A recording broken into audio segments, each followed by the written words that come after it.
What is the one move everybody needs to make in their Dynasty league? That and more this week on the couch. Let's bring in a heavy hitter in the Dynasty and fantasy football world and in life, Heath Cummings from CBS. Heath, what's the one move everyone should be looking to make in their Dynasty league?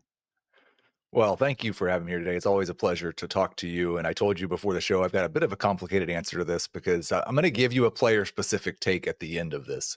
Okay. But I think the one move everyone should make this time of year in Dynasty is to the depth charts. And I mean that kind of three ways. One, to your own. And different people have different answers on whether or not you should, at this time of year, know whether you're competing or whether you're rebuilding. But I think it's complicated for some people. But I would at least like to be able to look at my roster and say, what direction is this team going? What are the strengths and the weaknesses? Where do I already have starters? And are there players on this team that don't fit with that plan? And so that's kind of step one for me. Step two, and this is something very few people do, but I want to see what everybody else has got. Because a lot of, you know this, there's at least 4 guys in every Dynasty league that haven't thought about their team since the rookie draft and won't think about it again until we start getting training camp reports or they have to set their lineup in week 1. And I want to look at their rosters and say, like, what doesn't fit on their path? And is there an opportunity for me to take advantage of that? And then finally, I think maybe the overlooked thing this time of year is guys get dropped because of rookie drafts. And I'd like to know if there's any running backs specifically that are worth almost nothing, that are one injury away from being a starter and getting me a round 2 pick as soon as the starter gets hurt. And so those are kind of the 3 things that I'm doing right now. And it's all centered around those depth charts. But then the one player that I'm pretty passionate about just being really undervalued right now is Justin Fields. And that's not because people are valuing him as like a high-end QB2 like they are maybe in redraft. You look at any valuation of dynasty quarterbacks, and Justin Fields is outside of the top 20. And I don't understand that at all. I don't think there's very much risk that he's not a top 12 quarterback this year. He always has been when he's gotten to play, and Tyrod Taylor's the backup. They're not going to go to him if they fall out of contention. And there's still the upside that what if Justin Fields has a magical 8 weeks and gets a contract that guarantees him a couple more years of starting? So Justin Fields is the guy that I'm now, unfortunately, right now, I think he's also the guy that I have on more dynasty rosters than any other. So it makes it a little bit more uncomfortable to go after him. But I would go see, does the guy who has Justin Fields on in your league, does he value him like everybody else does? Because if so, he's a steal. Yeah. Do they understand what they have? And there's Right. there's a lot of good stuff in what you said, Heath. And I want to put at the headline, everybody's thinking about their dynasty teams right now. I mean, the juices are flowing, and this is a really fun time, right? If you're playing dynasty fantasy football and you're not active, then what are you doing? Like, the whole point of fantasy football at the very beginning was not just watching a football game, but thinking about how a football team is run and saying, I can do better, right? Like, I can do that myself. And so we created this little magical fantasy world for us to get to do that. Rookie drafts are happening and rosters being sorted. And then you said, well, you start out with like, am I in rebuild? Am I in win now? And first I'll say, I'm going to reject that dichotomy and say you can do both. Well, especially when people do startups, like when people do what should I do in my startup? Right. But both, you can do both. Yes. But like you said, look at your roster, like do some churn at the bottom of your roster, throw out some trade offers, and both, do they fit your basic plan? Because you can look at your roster and say, like, I'm probably going to contend, or I'm going to need some adjustments. By the way, the reason I reject that dichotomy is things change so much over the course of one season that you might look at your roster in August and say, I can't contend. And by December, you got a contender, Right. And you might look at your roster in August and say, oh, I'm right there. And by December say, oh my God, I wasn't even close. So things change. And check in both, does the end of your bench guys, these guys fit, but also things change based on signings, based on the draft. You can go through things coaches and GMs say. OTAs, you're already getting to hear things in OTAs about players that are standing out, or otherwise like teams' plans for a player. Beat writers will weave some things into their OTA reports. They expect big things in his 3rd year of his rookie contract or something like that. So you need to check in. Players might have different values than they did at the end of the season. New regimes, who do the new regimes like? Who's standing out to them? But then you set something really important, and this is one of the best couch topics. I think you stumbled onto a great couch topic without necessarily even meaning to, Heath, which is empathy. Empathy can help you in fantasy football leagues. Wow. Empathy can help you in life. I saw there's a place called the Fred Hampton Free Store here down the river in Araby. If folks, you don't know who Fred Hampton is, rest in peace, Fred Hampton. Yep. The Fred Hampton Free Store. And on the back of the T-shirts that they're selling for the Fred Hampton Free Store, I have to get one of these. It says weaponize empathy. You can weaponize empathy in your dynasty league. And how you do that is you put yourself in the shoes of other teams and you look at their roster and think of what are they thinking? What needs they need to address? Who they might be interested in? And you can have some fun. And then that ends up at Justin Fields. And I think you're absolutely right about Justin Fields. And I just brought this up. That, starting the Justin Fields conversation is, well, first of all, he has a lot of what really matters for fantasy leagues, which is the ability to add the Konami code. What's up, Rich Rebar? Of adding value as a runner. And he's already demonstrated for us that you can be barely adequate as a passer and still have tremendous fantasy value as a quarterback if you're a dangerous runner like he is. But the part that I think people aren't leaving out is what has he had to work with, like as far as coaches that are embracing him and setting him up for success. In Chicago, we had a revolving door of offensive coordinators. And where did that end up? They basically crapped out, walked away from the table and said, well, we're just going to get Ben Johnson and see what he can do. You have Arthur Smith. And look, maybe it's just that Arthur Smith is brilliant when he has Derrick Henry, right? It's not like a binary answer where Arthur Smith is either a good offensive coordinator or not a good offensive coordinator. Is that if you give him Derrick Henry to build an offense around, right? He is actually good. But now what the Steelers are back in on Jonnu Smith or something?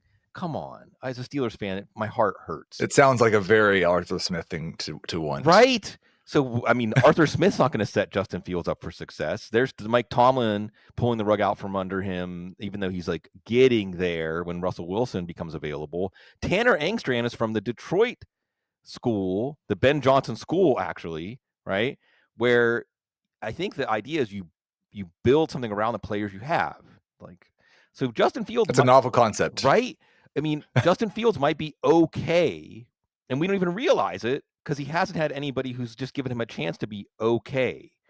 And then fantasy, that's going to matter a lot. And where I'm going to pivot here, Heath, and I want to tee you up is, rookie drafts are going on. Not all rookie drafts are over yet, but hopefully, I feel like rookie drafts you should have had a few stands in your rookie draft. And we can go over like what our stands were in our rookie drafts and maybe spoil some rookie drafts we haven't done yet so people can get the drop on us. But that's what we sacrifice here, Heath. I think by the same token, Jalen Milroe has to be a priority player. I get it that like Jalen Milroe is like the NFL's glass half empty take on Justin Fields. Like he fell to the third round. I don't care. Right. I don't care that he fell to the third round. I care that he's one of the best runners at quarterback we've seen in the draft in like the last 10 or 15 years. And that he's in a place, Seattle, that doesn't have an entrenched quarterback. Ask yourself, is Sam Darnold really going to be the quarterback in Seattle in 2 years or 3 years from now? Do you feeling that? Because then I'm not even sure about 2 or 3 months. I've been able to time it. I've been waiting, and I did get Jalen Milroe in the late third. I've been taking him in the second and feeling like, I probably could have taken him in the third, but I don't want to miss out on Jalen Milroe. So talk to me about Jalen Milroe, your feelings, and then your other stands in rookie drafts this year.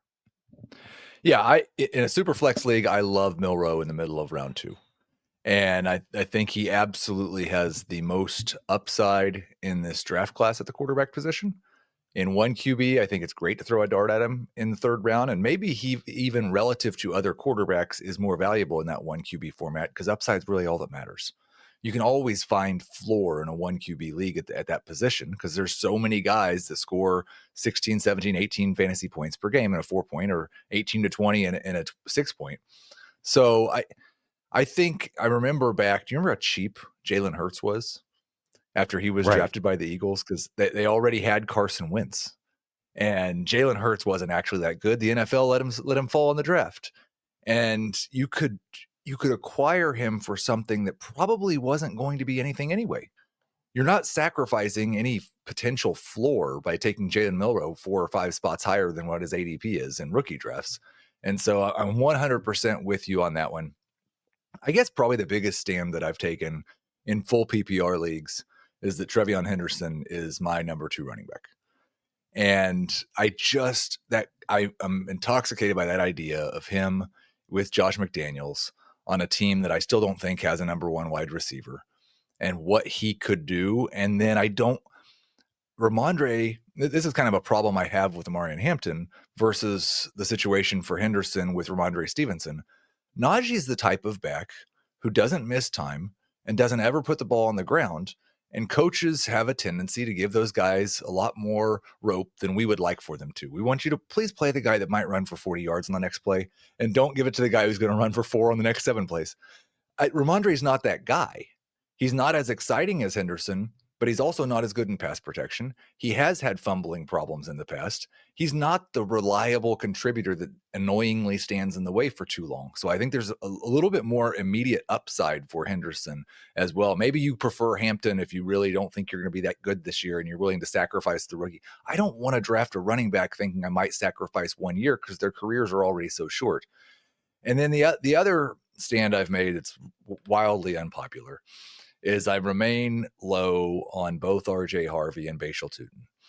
And I don't, with Harvey, I think he's probably going to be in the mix in the Peyton offense, but I don't think he looks like a workhorse back. And I don't think Peyton wants a workhorse back. And so while he did get drafted much earlier than we were all anticipating, and we all think that Sean Payton has a tendency to take guys that are his guys, like he did with Bo Nix, and do things we didn't think were possible with that player, I don't want to make that bet on Harvey over somebody like Quinshon Judkins that I thought was a lot better running back before the NFL draft. And with Tutin, I don't, maybe you might be able to help me get it. But I don't really get it between him and Bigsby and ETN unless the ETN trade rumors prove true. Yeah, it's great too because all 3 of these, what's really neat is all 3 of these that you just brought up, Heath, intersect back with my guest last week, Greg Branos, and Coach Speak Index. Because we've got Coach Speak involving all these situations right now. And look, I'm not saying, I mean, the thing about Coach Speak and what I really like about what Greg does is he's not actually saying everything the coach says is true. In fact, he's doing coach speak ratings on how reliable what they're saying is. And he's getting to know the coach. So you understand, like, is this coach really always optimistic and sunny? So it doesn't mean that much when he is, or he's not very optimistic. So when he's optimistic, or he doesn't say unequivocal things about players. So he just said something, or he's always equivocating. Like 1 week he'll say he loves, and we have context. And in all these situations, there's at least stuff to think about. And look, and the reason coach speak is important is, let's start with Jacksonville and Tutin, okay? Is because Liam Cohen said last year, like, Bucky Irving runs the ball the way I want my running backs to run the ball. Now, he didn't say that about Bashal Tutin, but certainly we're always looking with new regimes, like, what do they think about players? What do they think about the players they inherited and the players they drafted? Because, like, they love IDP information alert. Like, they love Jack Kaiser. And the fact that they didn't pick up Devin Lloyd's 5th year, because it's a new GM too, right? So, like, with Bashal Tutin, what do we hear? He better hold on to the ball. He fumbled on his first carry. Oh. And then with Travis Etienne, he said, I don't know where the stuff's coming from that we don't like Travis Etienne. And interestingly enough, they dropped very specific jet sweeps and screen passes, which, if you watch Travis Etienne, like, that's actually how to use Travis Etienne. Yes. Now, I mean, like you said, there's still Tank Bigsby there. Even LaQuint Allen, who they drafted in the 7th round, who's a pretty good receiving running back. Like, he has a specific role. So unlike Bucky Irving taking control in Tampa, maybe Bashal Tutin, who at its best is like a fast Willie Parker kind of running back, like shot out of a cannon and some contact balance, some yards after carry, but he's not as nifty as Bucky Irving. But like Bucky Irving, and I think Greg brought this up last week, like, Bucky Irving's not a good pass protector, but that's okay. Like, Bucky Irving's a running back 1 last year on like 50-60% of snaps. He's not a true lead back. So good. As I was stepping through Jacksonville, like, you're not in on Tutin, but does that mean, or is it stay away, or are you in on someone else in that backfield? I think at cost, I'm in on both ETN and Bigsby. I mean, you look at, and this is obviously a dynasty versus a redraft conversation, and we're talking about dynasty here. But if you look at best ball ADP right now, Yeah. Tootin's the earliest Jacksonville running back being drafted. And so if you're and it's had an impact on the value you see for both ETN and Bigsby as well. So I'm wanting to see, does a second round pick get me one of those running backs? I'd rather spend a second round pick on ETN or Bigsby than take Tootin in round 2 of a rookie draft. Right. And so, yeah, I think we talked about this probably 12 years ago in a football guys discussion at some point, was like the plan with the Bill Belichick running back was, well, who's the cheapest? Sure. Like, I'll just take the cheaper one. And right now, Bigsby, I think, is the cheapest.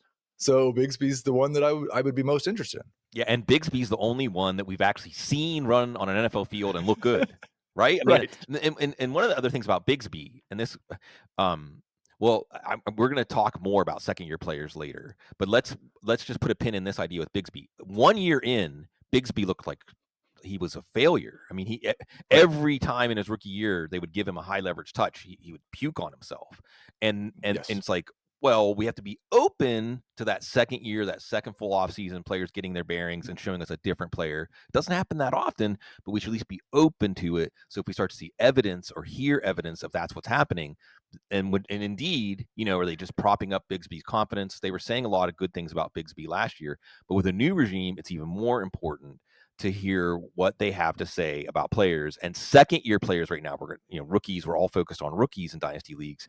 But second year players might be where the best values are, because we may move on too quickly for some players. But I want to touch on the other situations you brought up. Yeah. RJ Harvey, and like you said, Sean Payton got his guy. But Sean Payton also said, he just said this week, Audric Estime needs more touches, right? So does he? I don't know. He was hurt. I mean, the thing about Estime did come into the season with a knee issue last year. Right. Yeah. And, maybe just wasn't, I love the Mike Tomlin quotes. It's hard to get on a moving train, but don't tell Ricky Pierce all that. But so yeah. And the thing about RJ Harvey is he fits this dynasty archetype where it's the running back, because we knew like all the running backs went on the second day were running backs we expected to go early, except for Harvey. And of course, everybody had a running back they loved. For some people, it was Bashal Tootin. When you look at the landscape of running backs that went on the third day in this very deep class of running backs, and for some people, it's Harvey. And they're like, yeah, see, I told you. And Harvey can do some stuff in the passing game. But the reason Harvey was in that second tier, really third tier when you include Genty, was because he doesn't truly have outstanding athleticism or a skill set that really pops out at you. Now, Bucky Irving showed us last year that doesn't mean that you can't have a big fantasy impact, but more often than not, we see like, no, actually he's kind of ordinary in NFL terms. Situations can make ordinary running backs very valuable for fantasy for a short period. But, with Audric Estime there, is this really going to be how this goes? Maybe, but it's Sean Payton, so he's cagey. We can never really know. Last, let's talk about New England, because Ramondre Stevenson said, I know the Josh McDaniel offense. Did you see this one, Heath? He said, I know the Josh McDaniel offense because they yelled at me so much. It gets drilled in. Excellent. It's drilled into me because they were yelling at me so much. Is that good or bad? Is that something that now what we should take out of that? And let's put a pin in this. And I agree with you, Henderson. And I keep coming back to this because I think it's good to mediate expectations. Matt Waldman put him on an axis that included Jerick McKinnon. And I like that. I mean, let's not forget, before McKinnon's knee injuries, he was set up to be a starter for San Francisco and probably would have been a very valuable fantasy football asset. So it's not putting him down to say he's a Jerick McKinnon. Now, what I'm saying is he's not Jahmyr Gibbs. Okay, don't even get that out of don't even stop thinking that. He's not going to be Jahmyr Gibbs. And New England's offense is going to be Detroit's offense. But he can be Jerick McKinnon, and because of the pass pro, because of the very discreet combination of that speed in the open field and pass pro, he might become Drake May's favorite receiver this year. Like, we might see him as the guy Drake May is really looking for, not necessarily an every down back. And maybe if this McDaniels offense has like a high curve, Ramondre Stevenson saying as a rookie, they were yelling at me so much. And I mean, maybe Travion Henderson is going to be a natural, but maybe they're going to be yelling at Travion Henderson, and Stevenson's going to be there in practice being like, I don't know how it feels, rookie, but they're going to trust him more, or he's going to fumble and they're going to trust Antonio Gibson. I mean, at the end of the year, it seemed like they trusted Gibson more than Stevenson. So uncertainty, a lot of uncertainty, that we are looking for evidence, trying to not stick to our priors too much. And rookies are involved in all these situations. Anything you want to add on Denver or New England backfields before we turn the page? I think it's good that you brought up Antonio Gibson, because I maybe gloss over him a little bit, and that could be a mistake.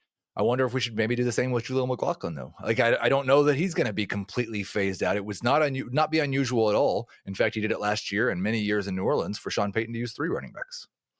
Yeah, and I mean, and when I think of McLaughlin, I think of McLaughlin. I always want to say that because of John McLaughlin. Cecil corrects me. I I do also it think wrong like every here's other time. Keaton Mitchell.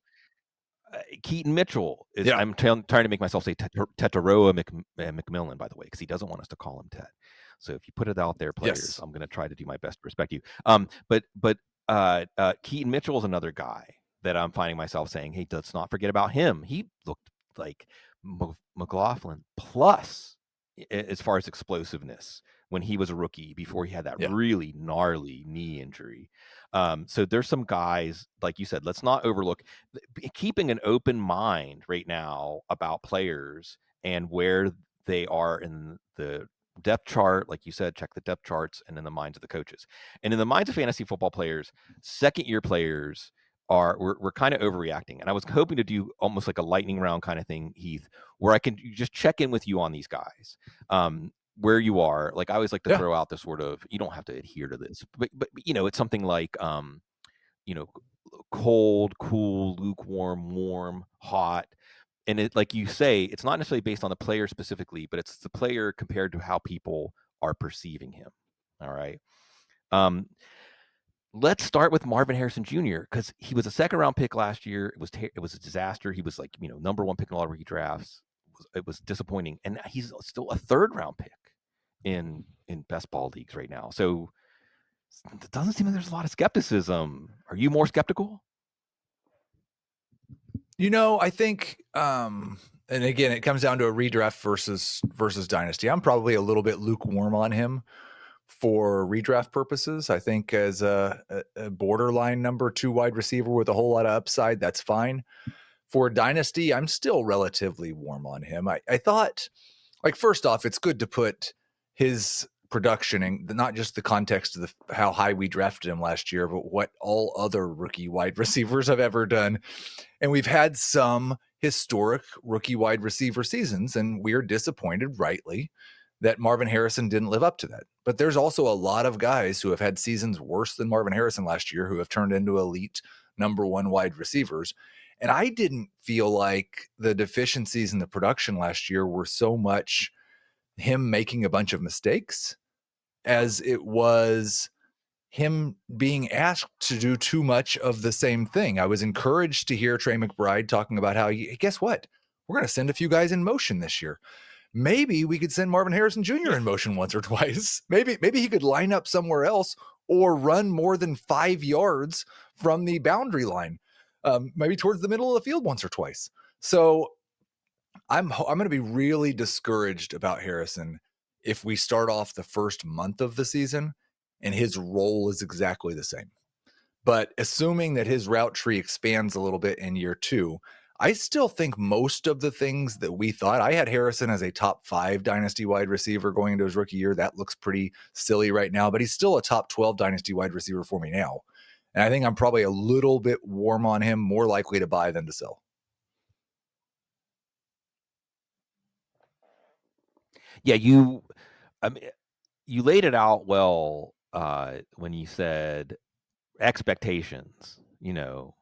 The recent rookies have really juked expectations in a way that when they don't, Justin Jefferson, Puka Nacua, when they don't just change the landscape of their offense and your fantasy team right away, when we have those expectations, because for the top receivers, that's what we expect in year 1. You can look at Jackson Smith and Jigba as a good example of like, don't be too ready to move on from receiver just because it doesn't happen in year Right. one. But last year we did have Brian Thomas, we did have Malik Neighbors, we did have Ladd McConkey show us. No, that's not. Uh, it's not unfair because these guys did actually do that. And then we have to say why. Because for Jackson Smith and Jigbo, it's pretty simple to say, well, they still had Metcalf and Lockett, right? So, this is a take that should apply to like Ben Sinnott. Like, don't move on. I've seen people moving on from Ben Sinnott way too. Whoa, hey, just because Zach Ertz had a late career renaissance and John Bates is a useful player doesn't mean that Ben Sinnott was a mistake in rookie drafts. There's no outward affirmative messages coming from Washington that they're disappointed in him. It's just more like that they like him, and that's why Jackson Smith and Jigba just had a bit of a slow start. Sorry for New Orleans internet is rocky right now. That's part of living in New Orleans. Anyway, now we ask why. We ask why, and with Harrison, you nailed it. Ben Solak wrote some good stuff on this. Both Harrison and we're going to talk about Rome Odunze. The way they used Harrison was, first of all, not to his strengths. And second of all, he and Kyler Murray just didn't have it in terms of the chemistry, the timing, the ball placement Right. on these routes that weren't Marvin Harrison's strengths to begin with. Now, that creates a counter narrative of like, well, and like you said, is there affirmative evidence that they might change their approach? Was Trey McBride saying, yeah. So that's good. That's good, first of all. But the one thing that might not change is Kyler Murray, right? And there's Right. just this thing, we circle all the way back, right? It's easy to forget that Kyler Murray, the January of the draft that he went in, most people thought on January 1st he was going to play baseball. But for the Oakland, Yeah. well, now they're just the Athletics, the Sacramento Athletics. And then there were people saying like, yeah, like he has this style of play and these talents that work in college, and it's going to intoxicate some sort of coach out there. Ended up being Cliff Kingsbury, who was like making eyes across the room from back when he was at Texas Tech, right? And it just didn't click. And then we thought, well, Drew Petzing, I mean, Joshua Dobbs looked functional with Drew Petzing. Maybe Drew Petzing, I think he came from the Stefanski tree. Like maybe he's gonna like get, and this is Kyler Murray. Now Kyler Murray for fantasy saying my knee actually feels better. It didn't feel great last year. There was something that happened early on in the year. But we keep making excuses for Kyler Murray. And that feels like something that just ends up at the end. It's just a dead end, and that's a little bit scary for Marvin Harrison. So we need the coaches to get straight. We need Kyler Murray to get straight, and then we'll see the real Marvin Harrison. So I wonder, this is Rome Odunze. Now let's pivot to Rome Odunze. Odunze, okay, coaches, check. Ben Johnson, right? And the good news is, and Greg Brano said this last week on the show, that it sounds like Ben Johnson likes Rome Odunze, right? It sounds like Ben Johnson is into Rome Odunze, and when Ben Johnson says, "Hey, we need our receivers to play this way," is he talking about DJ Moore? Is he talking about Luther Burden? But he's not talking about Rome Odunze, because Rome Odunze is kind of the Bucky Irving in that Liam Cohn statement. Like he likes what he's seeing out of Rome Odunze. But Rome Odunze and Caleb Williams were just like, it was like a horror film. If you watch the targets last year, as far as accuracy, and like, now is that going to change? And I'll mention this again because it's really a Chicago-wide take, Heath. Because my man James, love you, James Seamus, who I talked to him a couple weeks ago, and he's like, what team is really confusing you or difficult to project right now? For me, it's Chicago, because I'm just not Yes. sure about Caleb Williams. What do you think? I thought there was a game that we played when it wasn't quite kids, it may have been teens, where we go out with the football or our baseball gloves, and the game was to throw the ball in a manner that the person you were playing catch with had a chance to make like a highlight reel catch. You never threw it right to the guy. You'd throw it like 20 Right. yards past him and see if he could go run it down or see if he could make a diving catch. And it looked like Caleb Williams was playing that game with Rome Odunze last year. It was remarkable to see how much more, and he wasn't particularly accurate throwing to anyone, but he was so much less accurate throwing to Rome Odunze. And you don't know for sure if some of that was Odunze, wrong place, wrong time, if some of that was just bad luck because Caleb Williams happened to be more inaccurate on those throws to this guy than the other guy, or if it was just a Caleb Williams problem or an offensive in general problem. But I feel about DJ Moore, Rome Odunze, and Luther Burden, that confusion that you said, I just don't want to be too wrong in any direction on any of them, because I do think talent-wise, like the skill sets they possess, if they are Ben Johnson's favorite wide receiver or Caleb Williams' favorite wide receiver, and Williams justifies his draft capital, you might have a top 12 wide receiver. And I also think, like, I've heard a couple things like you said, like maybe it is DJ Moore that he's not happy with the way he's playing the game. And so they may also have the potential of being the third option in a passing game that's pretty focused on two guys, or the fourth option because they love Colston Loveland and took him so early. Mhm. And so honestly, I don't have a super hot take about any of these guys other than I don't want to be too high or too low on any of them. And it doesn't really have that much to do with their particular skill set. I still have Odunze as a top 20 dynasty wide receiver. I'm still open to him taking that JSN path and emerging in year two. But I'm not going out and trying to spend a lot in terms of rookie draft capital or proven vets to take shots on him, because I also think that there's very little floor at all.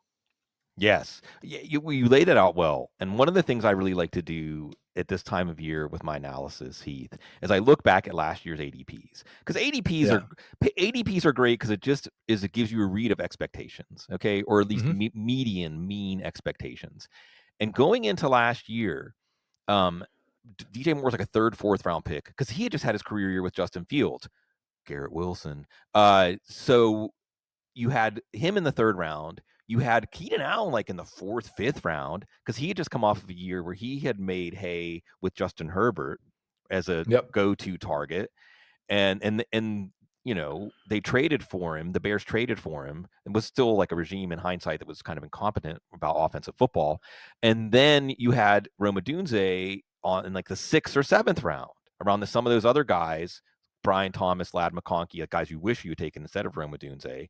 So there was a lot of expectations. And when you look at the ADPs now, they haven't dropped that significantly. It's not like Tyreek Hill, who went from top 5 to like early third round, reckoning with like, well, what do we have in Tyreek Hill now?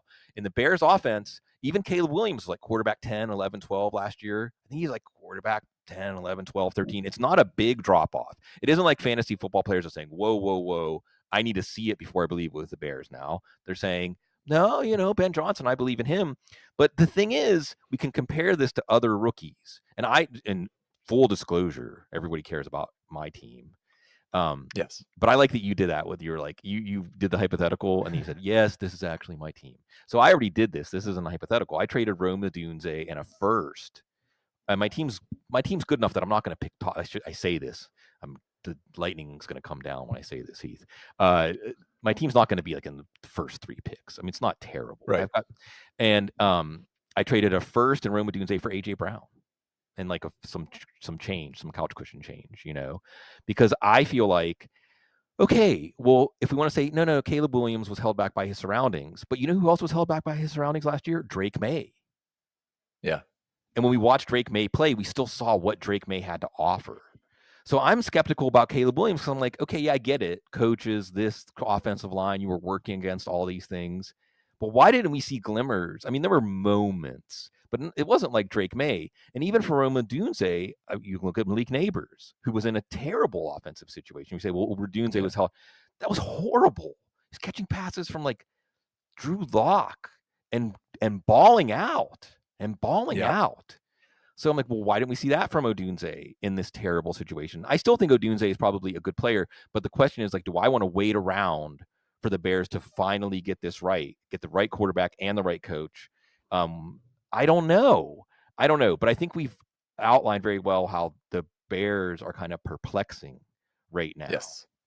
I'm going to toss out a whole bunch of second-year names. You can talk about any of them or none of them or anyone you want to. But here's some of the other players I think that, let me put it this way. In 6 months or even 3 or 4 months, their dynasty values are going to be very different. People are either going to say, we should have really moved on from them, or they're going to say, actually, we moved on too quickly. Okay? Yep. So here's a whole bunch of names. I'm just going to throw out a whole bunch of names. I already mentioned Benson, okay?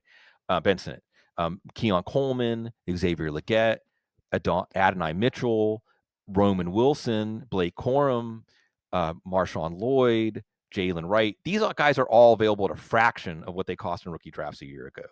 Is it going to be even a smaller fraction? Anybody that bounce back? Second year player takes, dynasty takes here on the couch. Definitely, like, just philosophically, the guys that I'm going to be more interested in when they have the price drop after year one are probably going to be running backs over wide receivers. Because I think each of the guys you mentioned, and Jalen Wright's actually gotten a little bit of positive buzz this offseason after the team took Ollie Gordon, and it sounds like they plan on HN and Wright being their two-back system going into this year. So he may be my favorite of the group that could emerge, but obviously, I mean, it's not no new news to tell people that if somebody's in a bad situation as a running back, they're often just one injury away from no longer being in a bad situation. Corum is a little bit trickier because they took another running back this year, and they've really behaved as if they don't want anybody to touch the football except for Kyron Williams and Puka Nacua and the other wide receiver, just those three guys all the time, which is great for us. We love those more predictable offenses. But so the wide receivers I'm a little more conflicted on, but if there's one that I have more hope for, it's Keon Coleman. Just because I kind of didn't expect a whole lot from him in his first year anyway. And he's paired with Josh Allen. I think Keon Coleman, if he thrives, is going to be somebody who does that by catching a lot of balls in traffic. And Josh Allen is, if he trusts a guy, and he didn't trust Coleman enough last year, but if he trusts a guy, he'll throw into a place where he shouldn't several times a game and just trust that guy's going to make the play. So that's the path that I could see to Keon Coleman rebounding. The other guys at wide receiver, I'm not saying it's impossible, but I think it's more likely that they're just on the waiver wire a month into the season because their production looks like it did as a rookie. Yeah, I think so. I mean, poor Roman Wilson, I feel like the Steelers know how to draft wide receivers. The streak's going to end, okay, because the offense just, and they traded for DK Metcalf. And are you significantly more? I'm not that optimistic if they sign Aaron Rodgers. Oh, like, God, no. I don't think that's. I mean, if he is good for a pass catcher, it's going to be one guy who sees 17 targets a game. Right. It's not going to be the tertiary options, and it might be Jonnu Smith. Right. And I mean, look, George Pickens actually looked pretty good in terms of fantasy, and with Mason Rudolph. I'm wondering if Aaron Rodgers not signing might be the best. This is where we are with the Steelers offense. I say this as a Steelers fan. Mason, I'm looking right into the camera. Mason Rudolph might be the best case scenario. Everybody, Mason Rudolph in the year 2025. This is somehow really happening. And Keon Coleman, I like Keon Coleman as a player. I like him as a dude, especially.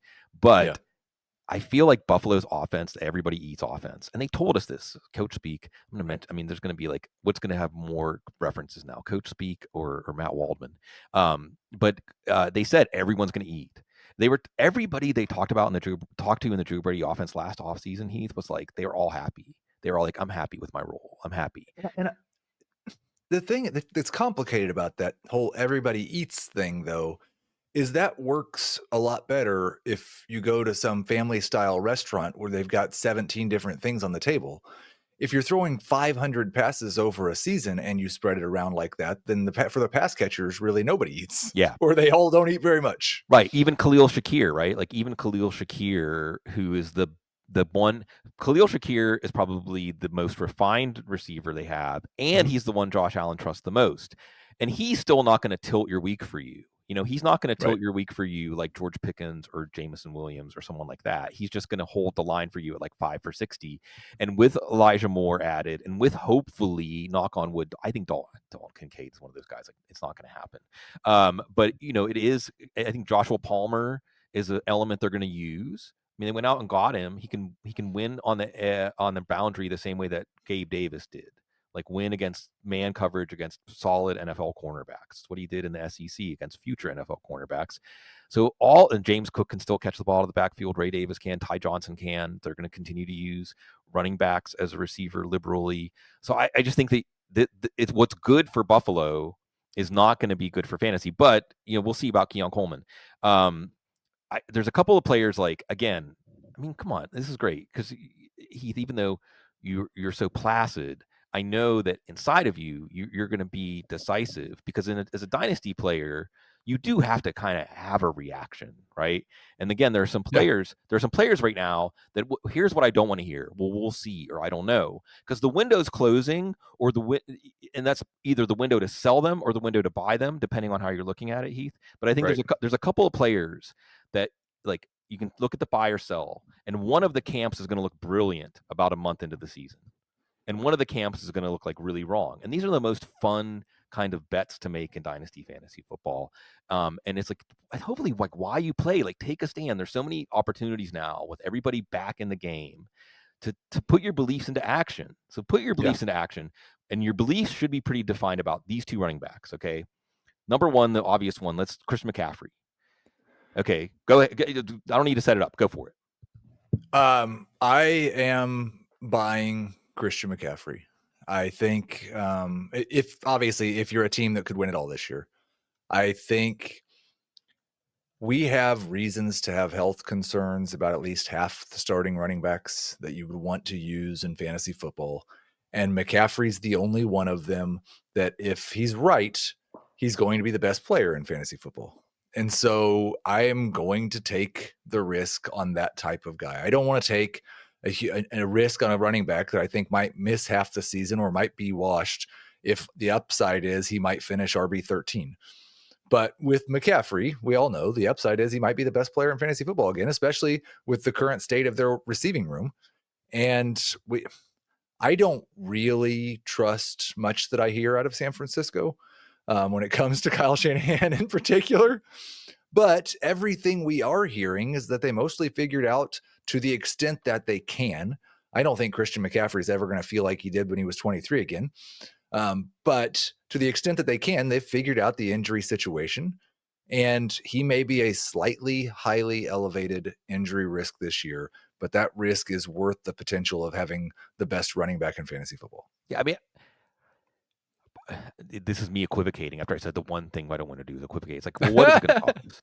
Well, what is it going to cost? Because I mean, I, I think I would not spend a first round pick on McCaffrey. I would not trade a first round pick for McCaffrey. But if you can get away with trading for McCaffrey without anything you really can't live without, then I can do it. But here's my worry about McCaffrey is, and the big telltale sign wasn't it was the bilateral Achilles, but when he came back from the bilateral Achilles, his top miles per hour was only like 16, 17, which is Yeah. was like significant. So I mean, the stats might be there as a dump off guide from Brock Purdy anyway, blah blah blah, like Alvin Kamara. But my worry about McCaffrey, and why I'll say this: if you did that thing that he suggested at the top of the show and looked at your team and you're like, you got Christian McCaffrey. Yes, if you wait to week 2 or week 3 and McCaffrey has some 25, 30-point fantasy games, you're going to get that first round pick. Okay. So I mean, and some people might say, like, well, I'd rather hold out for that or just be stuck with him. But I feel like if he gets hurt in camp again, Heath, everyone's going to go running. Panic. I mean, that's going to be the time to buy him, actually. If you want to buy McCaffrey, although if he doesn't get hurt and he just returns to form, then the window never opens. But I'm just like, really? Is McCaffrey going to make it through camp without like missing some days with something or other? Go ahead. No, I think and when you talk about trading a first round pick, this is something that has changed over the last couple of years in my dynasty leagues and really peaked this year. I have more and more of my dynasty leagues that I'm not the commissioner of because I'm an impatient person. And if I'm the commissioner, we're going to have the rookie draft the week after the NFL draft. But I'm in a rookie draft right now. I have 3 rookie drafts that haven't started or been scheduled yet. And so if I'm in one of those leagues and the first round pick that I'm trading is a known quantity, and say it's outside of the top 7 or 8 or 9, whatever you think where the cutoff is in round 1 this year, I'm happy to trade pick 10, 11, 12 That's fair. and give that up. It is much, much riskier, especially when you're acquiring like a guy like McCaffrey who could turn to 0 in dynasty value this year. It's much riskier to trade that 2026 pick because if he does turn to 0, it's also making your team a lot worse this year and making that pick you traded away a lot better. So it would really depend on, like, there's some rookies that are being drafted in round 1 that I think I'd be happy to trade away for McCaffrey. But the 2026 pick is a little bit scarier. Yeah, you're right. At the end of the first round, like one of my takes in rookie drafts this year. No wonder you were somewhat reticent about rookie drafts. You still have, you want to give away all your secrets. But I think I have like one more left at the end of the summer, or something like that. Anyway, but I do think that you're right. That look, I think after like Tedro McMillan was like third in most drafts or fourth. Yeah. And by the way, speaking about the Rams, and they were apparently really in on McMillan. They really wanted McMillan, and I guess Panthers wanted him even more. But the Panthers, I asked, they were open to trading. Apparently, if you believe the rumors, but they offered the Rams such an exorbitant package that they were just really hoping they were going to say no. We all do this in dynasty leagues, right? You ask about a player, well, this is what the price. But after like the third or fourth pick, I mean, maybe Henderson would be the cutoff for you, Heath. I feel like the seventh, eighth, ninth pick in rookie drafts is worth about the same as like the 15th, 16th, 17th. So you're right that think of it more like a early mid second than a late first. Because I mean, I don't know how excited you are about Colston Loveland or Tyler Warren or RJ Harvey, who we talked about, Right. like Yeah, Harvey's definitely in that group where I'd be okay trading him. I think the beautiful thing about Dynasty now is we have like 17 different ways to play the game, and tight end premium keeps getting more and more prevalent. And so in those leagues, Loveland and Warren probably move up into that group of guys that I would not trade for McCaffrey, because point and a half tight end premium, if they hit, that's hugely valuable. But for the most part, yeah, once you get past the top 6, 7 players, I think I'd rather take the shot and that's where a lot of teams find themselves in. Like, you were already good last year. Your team still looks good this year. Do you want this rookie who may not help you at all this year, or do you want somebody who might win the league?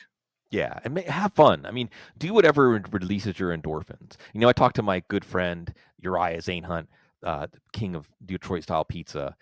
He'll ask me to rate, like, what do you think of this move? And Yeah. and I always say first, like, it release some endorphins, and you're excited. We all know this feeling. We're on the couch here, like.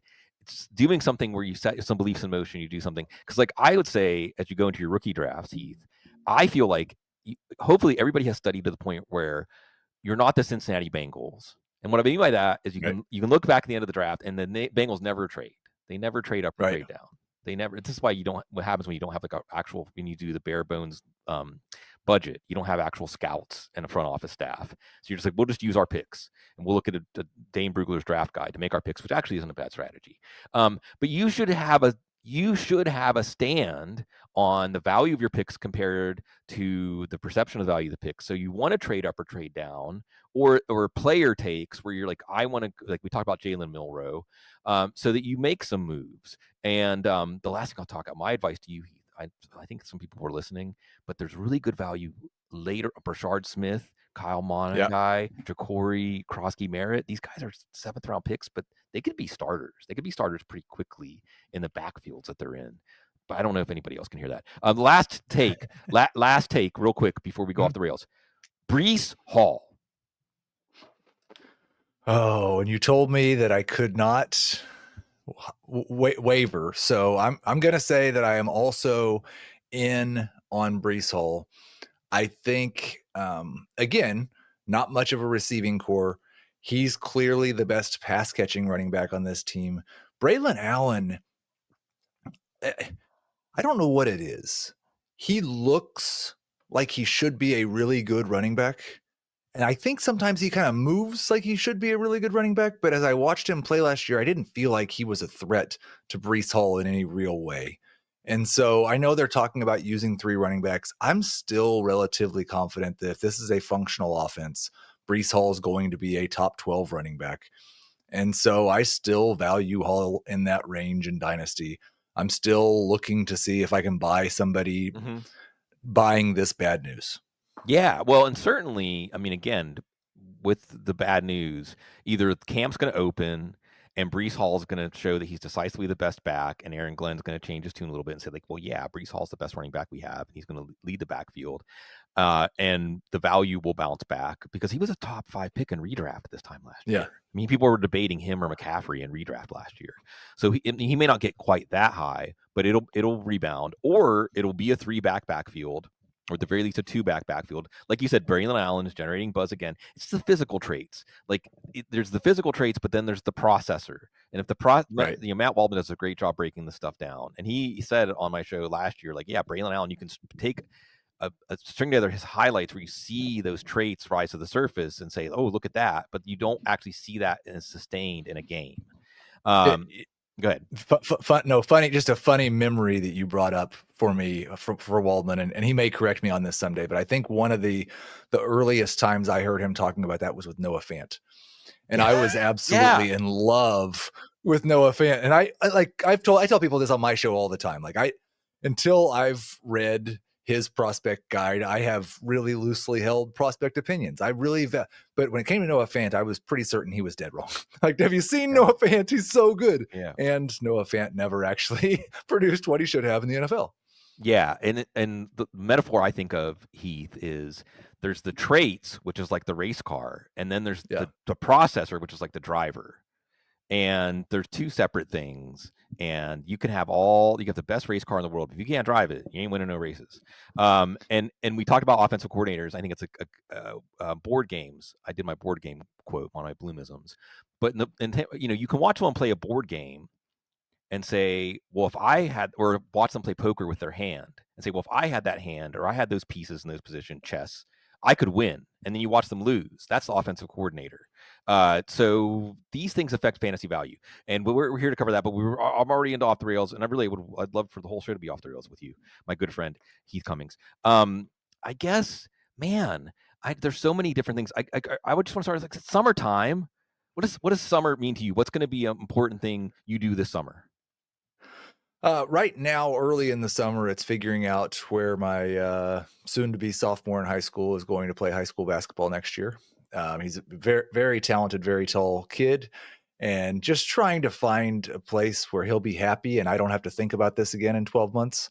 So that's dominating a little bit of my time right now. I just recently booked my July trip to Kansas City for the live Scott Fishbowl draft. Woo! So I'll be in KC for that event. It was a great time.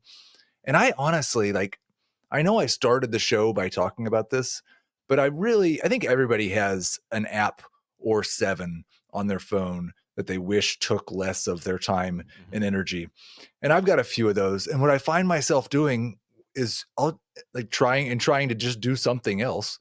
I'll just sit there and look through the rosters in my dynasty leagues. I got 15 minutes to kill. Let's go check out this league and see what this team. So it's a lot. I love this time of year for dynasty because when we get into the season, we've got 17 different weekly things that we need to do and talk about. And this game kind of takes a bit of a back seat in our brain. And right now it's front and center. Yeah, it's great. I mean, my brain kind of goes to screensaver and to the depth charts and thinking about, putting things in motion. Yes. And Kansas City. So I did an article recently where when the schedule came out, I did a little different twist on it, Heath. And I said, here's the road trip you need to take, each for the 32 team fan bases. If you're going to do a road trip to see your team on the road, here's in my estimation. Yes, New Orleans was the answer for like 7 of them. But Vegas. I was going to ask. But Vegas was the answer for a lot. Miami was the answer for a lot. I did include one Kansas City. I said Philly fans should go to Kansas City because it's the first game of the season, so before the weather gets brutal. And it's Philly against Kansas City to open the season, I think. Yeah. And it's like you can go in with your Philly gear and be like, yeah, Super Bowl champs. Go ahead. No, it's funny you say that because one of the things that I've seen, and I don't try to hide it on social media that I'm a Chiefs fan or obviously in my background. And so people take a lot of fun at my expense anytime anything goes wrong with the Chiefs, which hasn't happened very often in the last several years.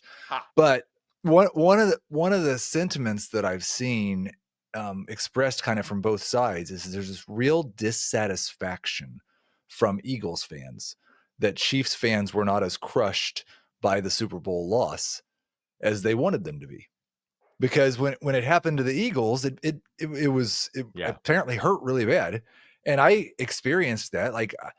There's some joy in the pain that comes from losing because there's the joy that comes with winning. And over the last couple of seasons as a Chiefs fan, that's been deadened a little bit because it's like, oh, That's too bad. We only got 3 Super Bowls and we Right, only won right, 2 in a right. row. Like it's awful. And so it would be an interesting situation for an Eagles fan to do that. They just may come away not getting quite the emotional satisfaction they're wanting to get out of that. Or the fights. This does not make people willing to fight them. Like, I want you to fight me. Fight me. Yes. And you won't fight me. But so real quick, because I said, it's Kansas City with like barbecue, blues and Mhm. jazz. Like, what more do you need? But I'm going to ask you, as a former Kansas City resident, like for anybody that's traveling through Kansas City, what else would you add to that list? I'd spend a little bit of time around Union Station. I would definitely, if you like to partake, Boulevard Brewing Company has been it was they were, and I don't know how much you remember about this, but when my son I was just talking about was really young, he had a rare disease, and I held a golf tournament to raise money for him because I didn't know what else to do. And I didn't know anybody or anything. I was nobody at that time. And Boulevard was the local company that really stepped up and sponsored and made all that happen. And so I've had a soft spot in my heart for a long time for them, and they have a great downtown location just for hanging out. But the downtown's really been revitalized down there. Nothing compares to the barbecue. Like go to Joe's, go to Yeah. Q39, go hit up Arthur Gates. Like just do barbecue, barbecue, Yeah. barbecue. You don't need to have. You don't think. Well, I got to try a couple different things while I'm here. Every day you're there, have barbecue. Yes, yes, yes, yes. I went to the gates passing through there in like 1996 or so, 96. That's like right by Kauffman Stadium and Arrowhead Stadium. Yeah. Yeah. And I think the Negro League Museum is in Kansas City also, right? Yes. Yeah. 19th and Vine, maybe. Yeah. It's Yeah. it's a little bit south of downtown from what I remember. Yeah. Yeah. That's cool. Okay. So no, we got to talk about your son real quick. I'm gonna go there because we're on the couch, Oh. Heath. Oh. Okay. I'm gonna go there. Is he a better basketball player than you were at this age? He was a better basketball player, I think, at 13 than I ever was. Oh, whoa. What? So, yeah. Like I might score a point if we played a game to 11, but he's taller than me and he weighs more than I do and he shoots better than I do and he dribbles better than I do. So the one thing that I had that my older son, who's now lives in Tennessee, had was that competitive spirit that was a little over the top and maybe harmful in some ways. That he's the only one of us that actually had the skill to be a real basketball player. Right. I love that. A real unpack. We just have like a minute left, but unpack for me what you mean by real basketball player. I scored in high school if I got an offensive rebound. Or maybe if I got maybe if no, I still got to play 20 minutes a game and I still got picked very early in pickup games because I did all of the things that the good players didn't want to do. I'd set screens and take charges and get rebounds and defend the best player and all those things. But like my grandma was a basketball player and she'd always tell me this when she played basketball long, long ago, they played 6-on-6 for the girls and 3 of the girls played on offense and 3 of the girls played on defense, Oh, and they were not allowed to cross half court. I would have been an excellent player in that game if I could have just played on the defensive side. that's awesome. Yeah, my claim to fame when pickup basketball was when I was at Syracuse in the pickup game. I shut down the shooting guard for the women's team. Now people I think really There understand why I should have been proud of that. Yeah, there's D and three players. I was D and pass. That's what I was. So I'm with you, man. It's always good to be with you. It's always good to be with you out there. Thank you always for giving us the privilege and pleasure of sharing what we're obsessing about because you're obsessing about it too, or you just like to spend time with us, which is thank you because really we feel the love. We feel the love from you always, folks, because yeah, you're so class.